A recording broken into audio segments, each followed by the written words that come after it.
What's going on, everybody? Welcome to episode 238 of Cocktails in the War Room. I am your host, Mistress Carrie, and you can tell that tonight we are on deployment. We've taken the show on the road, and we are not in the War Room.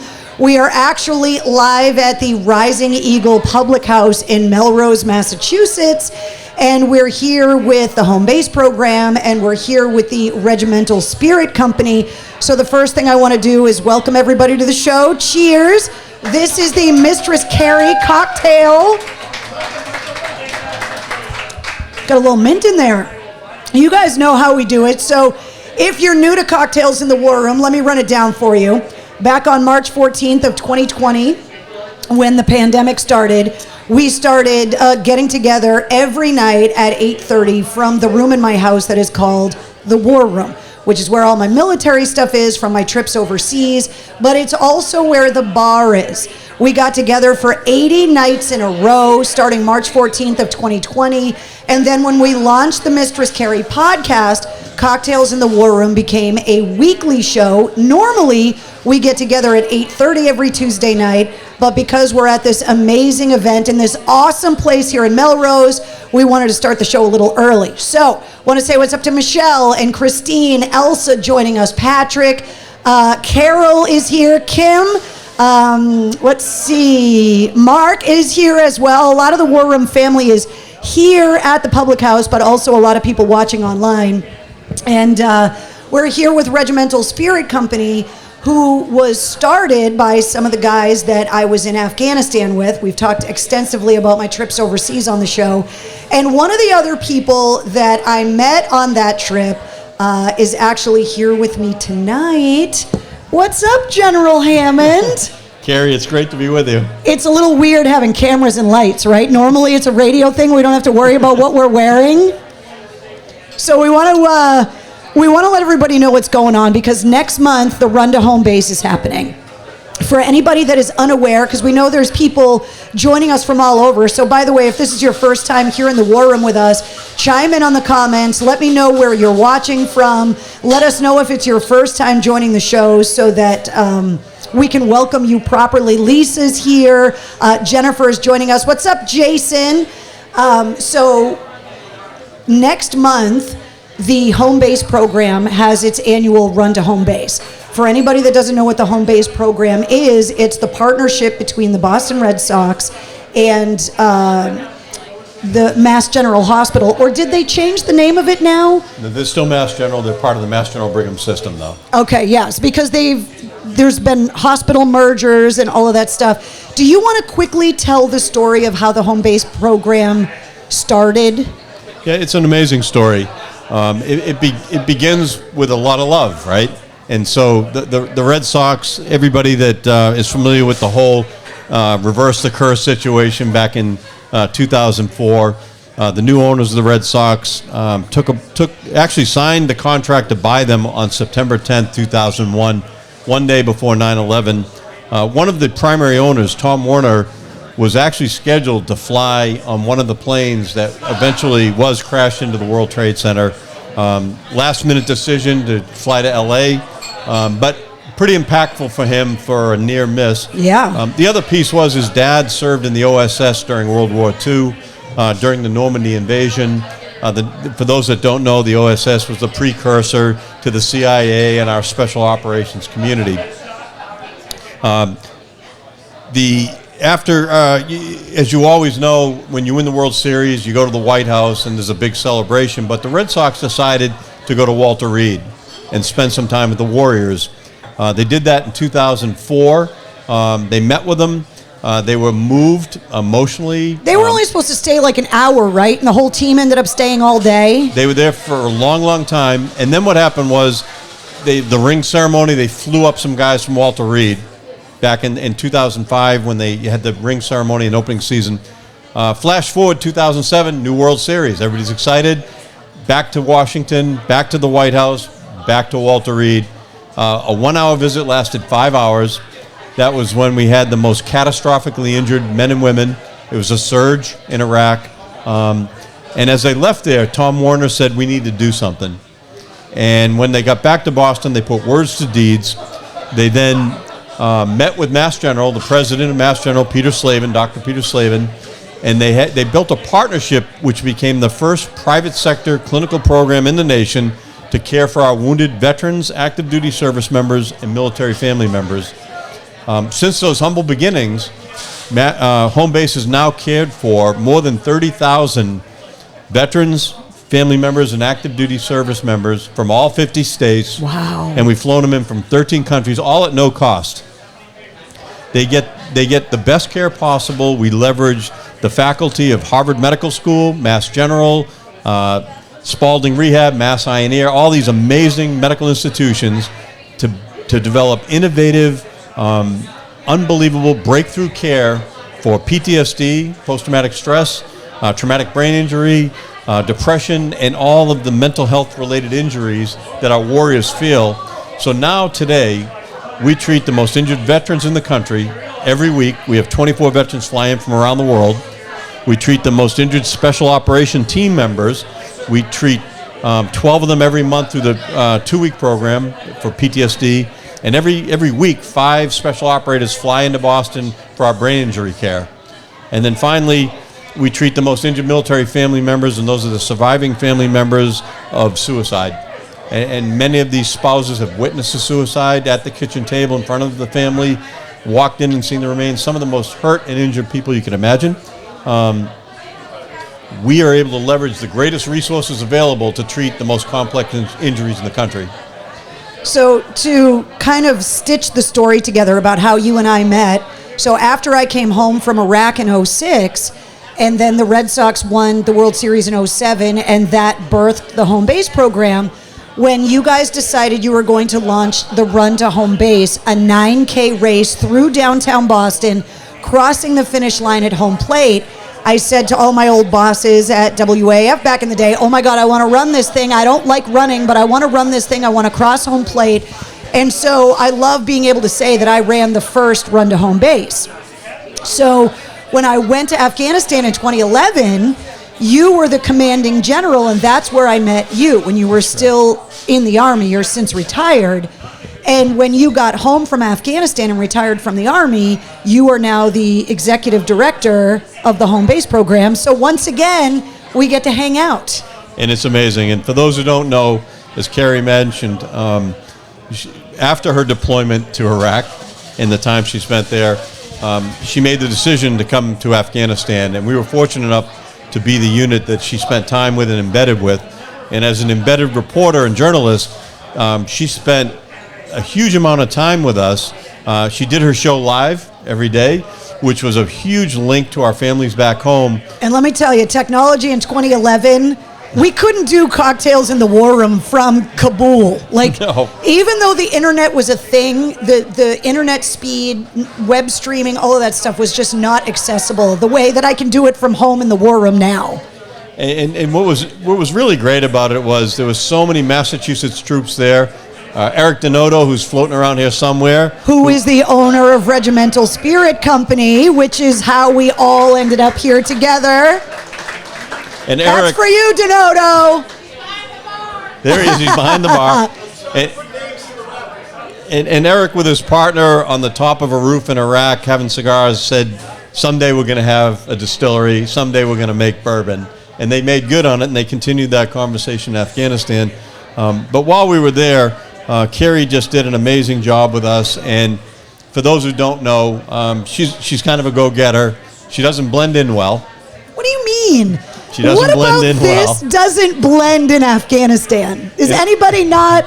What is it? In a country full of women that wear burqas and are very submissive in some cases, they had a thing coming to them when she stepped off the plane. Yeah. And it began at the airport, and it didn't end until she left the airport.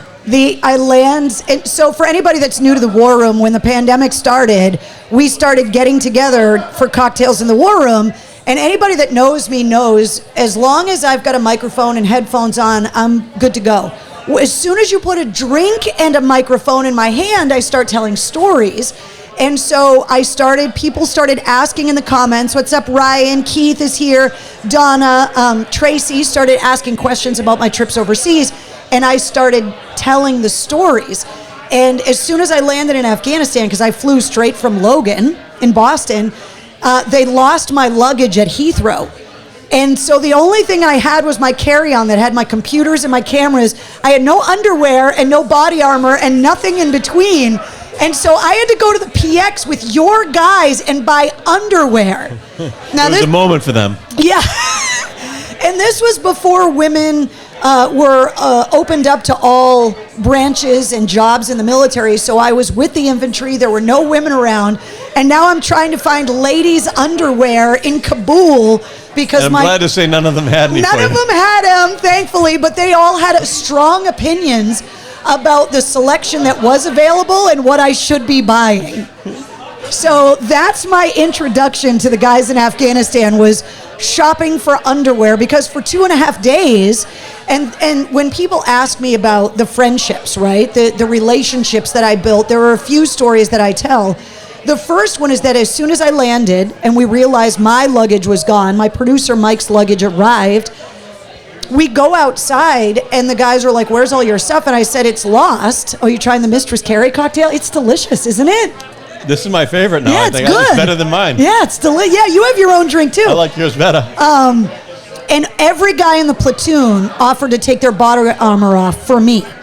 And literally I had been in Afghanistan for like 15 minutes. And that's how these friendships showed up, because I realized very quickly what was being offered as far as protection for me. You know, above and beyond what would normally be, "Oh, you know, I'd take a bullet for that kid," or, "Oh, I would die for that kid." Like, how many times have we said that about our friends? That was the first time where the people in my vicinity actually, they meant it. And for a civilian that did not go through basic training, that did not go through deployment training, that was a very sobering moment for me to realize that someone would be willing, and that there would be the possibility that I would have to go home and address that family because someone was protecting me. But I think part of it had to do with the fact that they knew that you were willing to place yourself at risk for them, and you became their sister. Well, they thought I was nuts because I wasn't armed. Every time I meet a veteran from Iraq and Afghanistan and they find out that I went over there and didn't have a gun on me, they were like, "You're the crazy one, not us. At least we could defend ourselves." So there were a couple of stories that I wanted to touch on. Earlier, before the show started, we were talking about Sergeant Edward Grace, who was a soldier in the 182nd Infantry in Afghanistan when I met you guys, that was diagnosed with cancer while he was deployed. And one of the missions that you and I went on together was to go and see him off as he was being sent back stateside for treatment. And it was an incredibly emotional day. A lot of the guys I was embedded with were very close to him, having served in the same company, in the same platoon. And we got to spend the day with Sergeant Grace, the day that he received his Bronze Star, his End of Service medals, and then he came home. And unfortunately, he passed from his illness shortly after, and you guys were all still deployed and unable to make the services. And I had stayed in contact with you in Afghanistan and all of the guys in Afghanistan, and because nobody could come home for the funeral, a few of the guys had asked if I would go to Grace's funeral at Arlington on your behalf, because I had been with him shortly before and had met him in country. And so I've told the story in the war room before, but I don't know if I told this part of the story, that my mom, my sister, and I all took the day off. We took the shuttle down to D.C. for the day so that we could go to Arlington National Cemetery and go to the services. I don't even know if I told you this part of the story. So if you've never been to a funeral at Arlington National Cemetery, and they have, I believe, 14 a day? Yep. They have these chapels on the outskirts of Arlington where you can have the funeral services. And so the Adjutant General from Massachusetts gave the eulogy and was there at the chapel for the funeral. Section 60, which is where a lot of the post 9/11 veterans have been interred at Arlington, and that's where Grace is buried. And because we took the shuttle to DC and got on the train, we had gone to like the Smithsonian in the morning and then went to Arlington in the afternoon for the services, and so we didn't have a car. So we were able to get to the chapel, But getting from the chapel to Section 60, anybody that's ever been to Arlington, you just know how expansive Arlington National Cemetery is. It's awe-inspiring how big it is. And we were on foot. So everybody walked out of the chapel and got in the vehicles and got behind the caisson and we're going to Section 60. And me, my mom, and my sister were all looking at each other like, we got to hoof it. Like, we got to move because we got to get to the graveside service. And we were following an app on my phone to help navigate. The app for Arlington National Cemetery is great. It helps you locate graves. It gives you directions. It also gives you the schedule of the changing of the guard at the tomb of the unknown soldier, all of that stuff. So as we're walking through Arlington, trying to navigate with my phone to get to Section 60, the cell service kind of cut out in the middle of the cemetery. And we're panicking, trying to figure out how to get to Section 60 to get to Grace's funeral, as I promised you guys I would do. And we see a building, and me, my mom, and my sister start heading for the building to ask for directions. And as we walk through this gate to go ask for directions, this blacked out Suburban with tinted windows pulls up with police lights like in the visor and stuff, you know, like in the grill, super low profile, right? And we're all standing there like, what did we do? What's wrong? And this guy gets out in the suit with the aviators and he's like, ladies, can I help you? And now I'm getting worked up and like emotional because I'm afraid we're gonna miss the graveside service at Grace's funeral. And I talk for a living anyway, but I started panicking. And I'm like, oh my God, we're gonna miss the service, we're gonna miss the service. And I'm like, we just came from the chapel, we're on our way to Section 60. And he was like, whoa, whoa, whoa, whoa. You're on your way to a ceremony? And we're like, yeah, we're just lost, we don't know where we're going. And he's like, you're trying to enter the Sentinels area of the Tomb of the Unknowns, like the Sentinels entrance where the actual guards go that protect the Tomb of the Unknown, which is secured. Well, come to find out, the guy in the Suburban with the aviators was Secret Service. And he pulls us over and is about to arrest us for trespassing at the Tomb of the Unknown. I had no idea, okay? So he's like, it would be my honor to escort you. So he opens up the doors to the Suburban and we go inside. And he drives us and escorts us to Section 60 of Arlington. That's amazing. To go to Grace's funeral. And as we're getting out of this blacked out Suburban with the guy with the aviators, it's me, my mom, and my sister, like, we don't know what's going on. And I heard that the Adjutant General from Massachusetts was like, who does that girl not know? The president dropped her off. So we made it on time. The moral of the story is we made it on time. I have no idea who that Secret Service agent is, but I appreciate the ride. But we were able to make it to Grace's funeral and be there for all of you guys. But leave it to me to almost get arrested for trespassing by the Secret Service. As I mentioned, you make a splash wherever you go. The other story I wanted to tell before I let you go, because we got a whole show we need to get through, is there was in Kabul on the base at Camp Phoenix, there was a little marketplace. And one of the places you could go, there was like a gadget place where you could go and get like parts for cell phones and adapters. There was a place where you could obviously buy women's underwear, the PX on base. And then there was a place where you could get massages. And at the beginning of the war room, I'm moving that drink away. You're good, don't worry.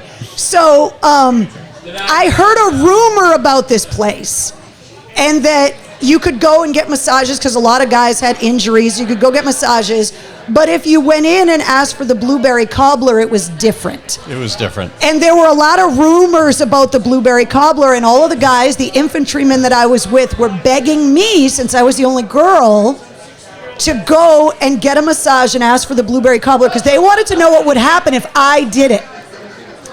So, P.S. I never did.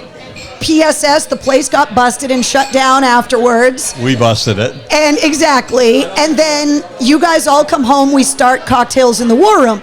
So one of the nights I start telling stories, as I do, and I tell the blueberry cobbler story, which had remained an inside joke amongst the guys that I met in Afghanistan. And then the War Room family kind of attached themselves to the concept of blueberry cobbler. So then during the height of the pandemic, I started receiving blueberry cobbler coffee, Oh my God. blueberry cobbler scented candles, and all of this other stuff. So when we came up with the Cocktails in the War Room logo, we did an initial run of t-shirts that were just for the die-hard pandemics, the don't lick anything weird and wash your damn hands shirts, and those are collector's items. When we were going to reissue the Cocktails in the War Room t-shirts, we needed to put something on the back. So I've finally been able to get you in person so that I could give you your official Cocktails in the War Room t-shirt. So now, not only are you just a member of my military family, but you're a member of the Cocktails in the War Room family. And only people that are in the Cocktails in the War Room family know that you're just here for the blueberry cobbler. So there you go. You're a member of the family now. Congratulations.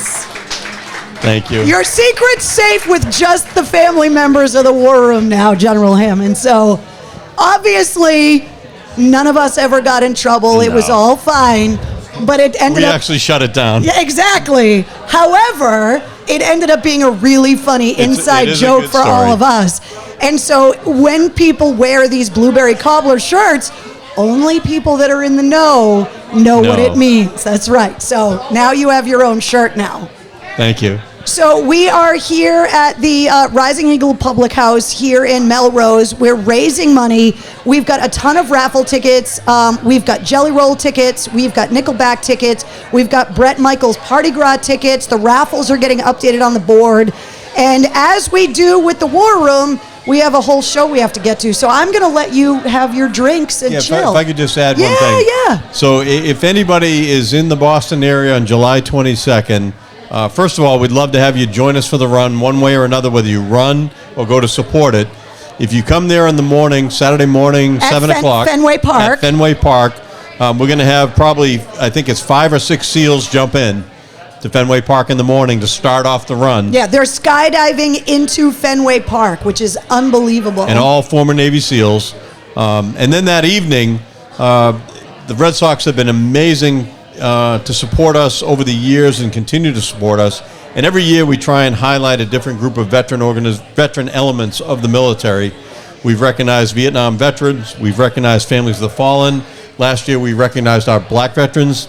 This year we're going to recognize and honor the service and sacrifice of our special operations warriors. And that's our Green Berets, our Marine Raiders, our Army Rangers, Delta Force, Navy SEALs.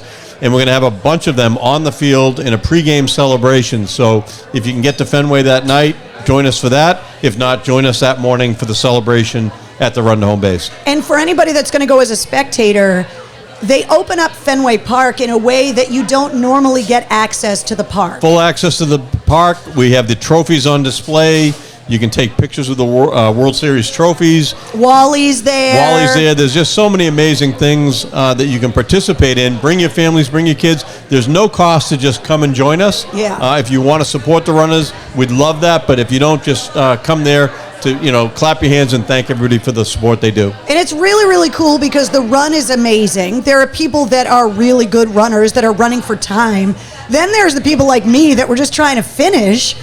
But getting access to the park, being around so many veterans, it's such a great, huge family event.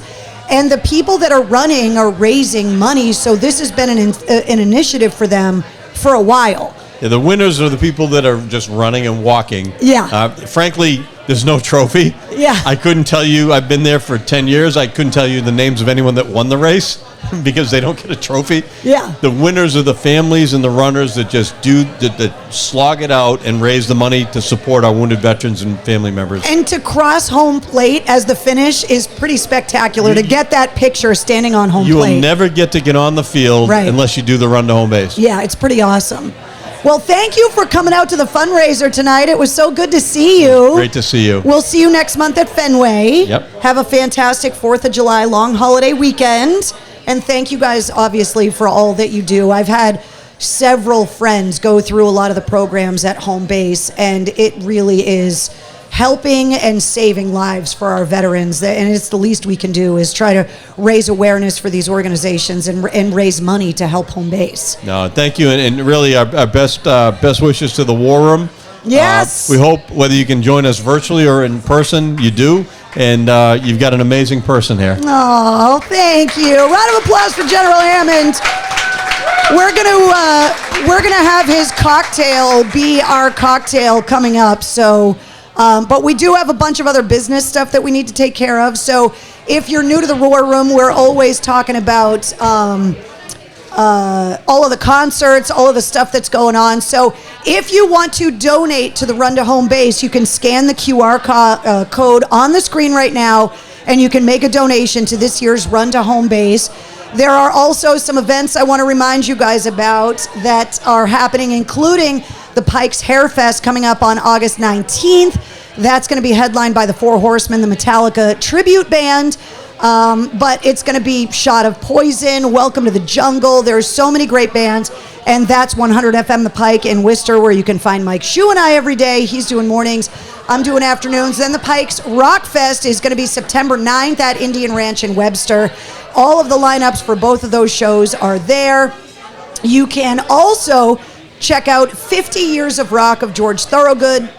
He is going to be at Indian Ranch celebrating the Pikes' 19th birthday coming up on September 2nd. George Thorogood celebrating 50 years of rock and our 19th birthday. And all of these shows, you can get the details on the event calendar at mistresscarrie.com. And I want to remind you that not only can you find me on the Pike in Worcester, but you can also hear me at 106.3 The Bone in Portland, Maine. And I'm on every afternoon from 3 to 7. And you can get the details and all that 1063rocks.com or 1063thebone.com as well.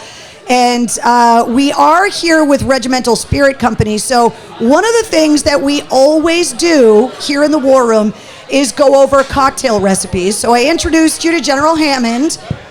Well, I have my own signature drink called the Mistress Carrie, and General Hammond has his own signature drink, which I thought was in here, but it's not. Where is General Hammond's drink? Hey, Donato! I want to get him over here to give me the recipe for General Hammond's drink. We always like to go through drink recipes to give you ideas so you can up your mixology game when you have parties and have friends over. Donato's playing bartender right now. Where is he? All right, we're going to get him in a minute, so we'll come back to the cocktail recipe. But we got a lot of stuff, including, let's recap last week's podcast episode 159 of the Mistress Carrie podcast. Featured Chris Voss from the record company. What is going on? Hold on. Here we go. We're having a lot of technical difficulties. Something is going on in the show. Shocking. We take the show on the road and we have technical difficulties every time. Episode 158 was Wolfgang Van Halen. Episode 159 was Chris Voss from the record company. Coming up tomorrow, goes live at midnight tonight, episode 160 of the Mistress Carrie podcast is Marty O'Brien, who's the bass player from Daughtry. But if you're a New Englander, you remember the band Kilgore back in the mid to late 90s. They were on the Ozfest. Well, Marty O'Brien was the bass player in Kilgore. He has since played bass for Tommy Lee, for Methods of Mayhem. He played bass for Static X, for Disturbed, for Lita Ford. He's now the bass player in Daughtry, and we go through his entire career. His session playing in LA, because not only is he a touring bass player and member of Daughtry, but he is also a studio player who has played with everyone from Kelly Clarkson to Celine Dion as a studio musician. His musical story is fascinating. So Marty O'Brien is my guest on episode 160 of the Mistress Carrie podcast. That goes live at midnight tonight. And if you subscribe to the podcast, not only do you get the weekly episodes, but you also get every weekday the Sit Rep. The Situation Report gives you all your rock news, music headlines, entertainment updates, all of that in 5 minutes. And you get that every weekday. And once again, we are holding strong. The podcast is available everywhere, including on YouTube. You can get the full podcast episodes on YouTube now. But you can get the podcast everywhere. Apple, Google, Spotify, Odyssey, iHeart, all of those places. And we are holding strong. We have not gotten to 150 countries yet.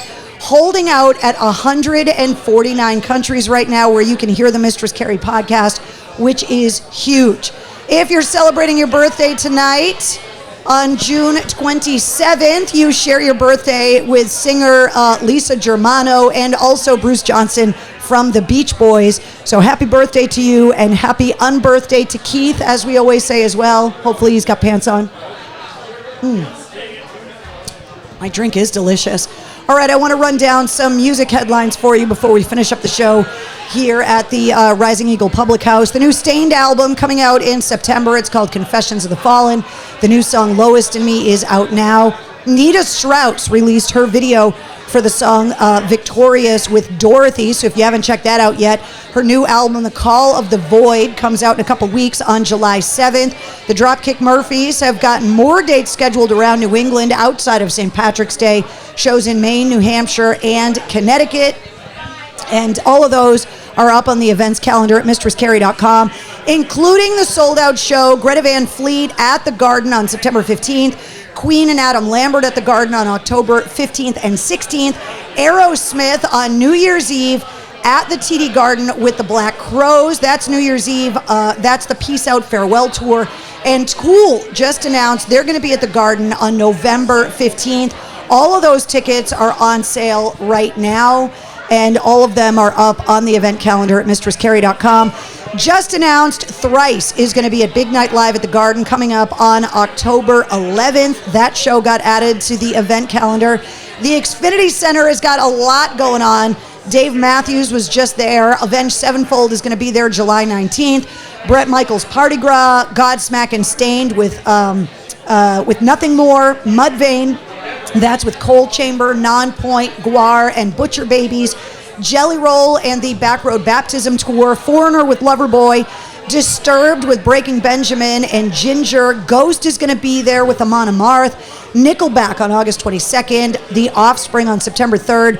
Shinedown and Papa Roach and Spirit Box on September 23rd. That's why you need the event calendar at mistresscarrie.com, because all of the dates are up there. The Hollywood Vampires postponed their show at the Box Center Wang Theater to July 28th because Johnny Depp injured himself at Cannes. Extreme and Living Color are going to be at Roadrunner across the street from the old studios on Guest Street on August 5th. Ann Wilson from Heart announcing a show at the Wilbur Theater on August 27th. Tool not only is going to be at the TD Garden, but also at the SNHU Arena in Manchester and at Mohegan Sun. Those are both in November. All of those shows on the concert calendar as well. The Palladium has got Weezer this weekend at the Palladium Outdoors on July 1st. Sleep Token sold out at the Palladium on September 12th. Parkway Drive at the Palladium Outdoors on September 15th.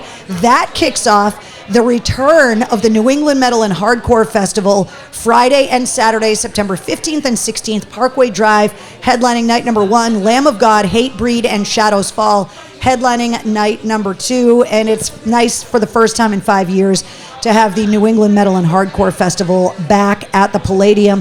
The MGM Music Hall at Fenway is welcoming everybody from Les Claypool and the Flying Frog Brigade. That's coming up in just 2 days. Yellow Card, Noel Gallagher, Newfound Glory, Mastodon and Gojira, Beck, Billy Idol. Just added Danzig is going to be there September 11th. 3 Days Grace and Chevelle on August 14th. Motionless in White on October 29th.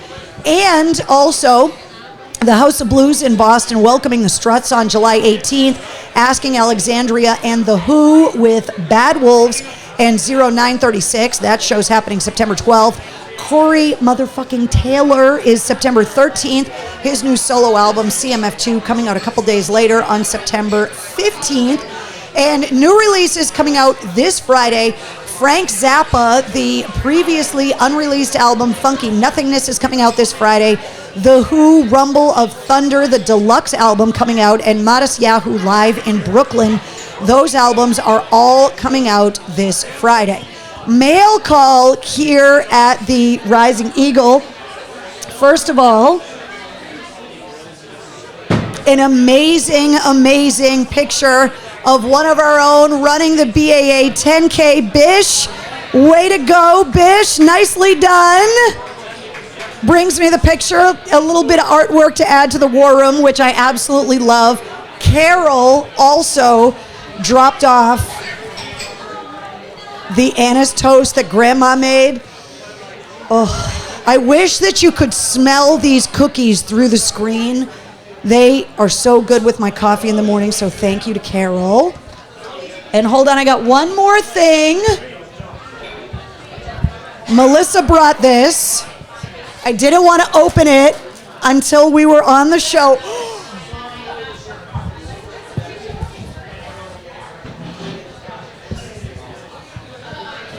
Melissa brought in on vinyl the Electric Mayhem on vinyl to add to my Muppet collection in MCHQ. And I'm pretty sure I told you guys here in the War Room that it's a holiday tradition that my sister and I watch this movie every year at Christmas. Emmett Otter's Jug Band Christmas on vinyl. Oh, where did you even find these, Melissa? Oh my God, these are absolutely amazing. By the way, if you haven't watched the Muppets Mayhem on Disney Plus, you gotta watch it. Is this the actual album that they recorded on the show? Look at this. It's the Muppets on vinyl. Oh my God, that is so amazing. Muppets in the mail call is like my favorite kind of mail call, actually. Want to remind you guys about the Slate coasters, which are almost gone. The last few sets I actually have here at Rising Eagle. They are veteran made in Massachusetts with the Cocktails in the War Room logo on them. And if you have a Mistress Carrie Backstage Pass, all of the links, by the way, to the online store, all that at mistresscarrie.com. If you have a Backstage Pass, you get exclusive live streams we do every month. You find out who's going to be on the podcast before anybody else, and you could submit podcast interview questions. There are travel blog updates. We got a trip coming up that I'm going to tell you guys about very soon. You get early access to event tickets. You find out about live events before anybody else. You also get merch discount codes to shop in the store, and you get exclusive access to concert ticket giveaways. And that includes shows at the Xfinity Center, including Avenged Sevenfold, the Bret Michaels Party Gras, Mudvayne, Ghost, Gojira and Mastodon at the MGM Music Hall, and Nickelback at the Xfinity Center. So if you don't have a Mistress Carrie Backstage Pass, you got to get one. Click the Patreon link at mistresscarrie.com, or just go to patreon.com/mistresscarrie. And as a reminder, all the places you can always find me online. Here's all my social links. All of these links are on the website. And if you download the Pike app, you can listen to Mike Shue every morning from 6 to 10 on 100 FM The Pike. And if you download the Pike app, you can listen to me every afternoon from 3 to 7. And if you download the 106.3 The Bone app in Portland, Maine, you can hear me every weekday afternoon from 3 to 7 on The Bone in Portland, Maine. So there you go. Live from Rising Eagle, the public house in Melrose. We are here with Regimental Spirit Company, and we're also here with the home base program. Hey, Donato, do you have Jack's drink written down? I thought he was in the book. He's not in the book. Hold on, I'm going to move the camera so you can tell me. Hold on. It's in the next version. Hold on. I got to get you behind the bar. There you are. So there's Donato. So what's in the drink? Because this is General Hammond's drink, Jack's drink. So the General Jack is a smoked old-fashioned. So it's regimental. Wait, hold on. Can you bring that over to him? Hold on. We're going to run some cable and try not to break everything. Because heaven forbid you be disrupted while you're behind the bar. I'm actually making one right now as we speak. All right, so go that way so I can get you on the camera. All right, so Go ahead, you go. what's the drink called? So the General Jack Yep. is our take of a smoked smoked old fashioned, which is 2 ounces of regimental bourbon, a couple taps of bitters, and then some simple syrup, and then we smoke it with cherry wood. And Wait, well, how do you smoke it though? How do you do that? So if you know what we'll do? We'll make one right now. You're gonna like say, yeah. I got the camera on you, Hold on so a just second. don't go far. You're gonna make me like hold cameras for you. Hold on, there we go. There he is. He's doing it right now live in the war room. We should have set up a camera on the bar so we could have watched you in action. All right, so talk me through. You got to hold the microphone too. This is the degree of difficulty, Donato. We've got the regimental bourbon. Okay. Look at Using him. the regimental cap as a shot glass. Ooh, very nice. Which, by the way, for anybody that's not aware, Regimental whiskey is in a bottle shaped off of a military canteen, so the cap is actually a shot glass as well. And simple syrup. Okay. Shake that sucker up. Look at him. Hey, look at his form. He's like Tom Cruise in Cocktail over there. Look at him. And then you smoke that shit. Wait, you got to look at you setting stuff on fire. Nice. General Hammond, my drink doesn't set anything on fire. That's unfair. Look at that. That is very cool. Literally smoked. The General Jack. The General Jack. So there's your cocktail recipe, the General Jack. All of these drink recipes, by the way, you can get on the Regimental Spirits website. So if you haven't checked that out yet, you can do that. And we all got our own drinks. This is the Mistress Carrie that has the blueberry puree and a little bit of mint. And then the General Jack has the smoked bourbon, and he gets to set stuff on fire, which is pretty awesome. So we gotta, oh wow, that smells good across the bar. It makes the whole bar smell delicious. All right, guys, there you go. That's the show. You never know what's going to happen when we take the show on the road. So thank you so much for supporting the home base program. One more time, I want to put the flyer up so that you can scan the QR code if you want to make a donation, which you can do right here. The QR code that you're going to get right there on your screen, you can scan that, make a donation to the Run to Home Base, and it's happening at Fenway Park coming up in July. The details are all on the website. If you're not a runner, even if you're not a veteran, if you just want to come out and support veterans, bring the kids. It's family friendly at Fenway Park, and they open up the park to the general public, which is amazing. So definitely come and check it out if you haven't done that before. The runners appreciate everybody cheering for them, but also the Red Sox, they put the trophies out there. Wally's there for all of the photos, and it doesn't cost anything. So it's a pretty cheap day in the city if you want to bring the kids to Fenway Park. So thank you guys so much for hanging out with me here in the War Room, but the War Room on deployment here from the Rising Eagle Public House in Melrose. We will be back next week with episode 239. Back in the War Room, and don't forget, episode 160 of the Mistress Carrie podcast goes live at midnight tonight, featuring Marty O'Brien from Daughtry, and that goes live at midnight tonight. I'll see you guys later. Good night.